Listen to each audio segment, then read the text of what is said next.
मौलाया सल्ली व सल्लिम दाइमन अबदन अला हबीबिका खैरिल खल्क़ि कुल्लिही। باب من أجاب الفتيا بإشارة اليد والرأس। इस शख्स के बारे में जो हाथ और सर के इशारे से फतवा का जवाब दे।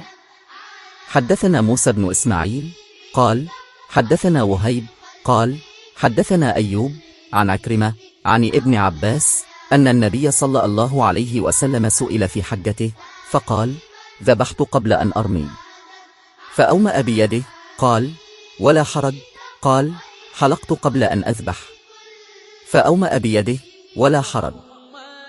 हमसे मूसा बिन इस्माइल ने बयान किया, इनसे वहीब ने, इनसे अय्यूब ने उक्रमा के वास्ते से नकल किया।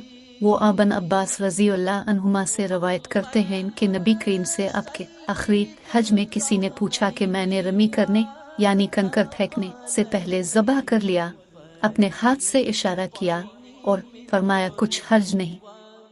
किसी ने कहा कि मैंने ज़बह से पहले हल्क करा लिया, अपने सर से इशारा फरमा दिया कि कुछ हर्ज नहीं।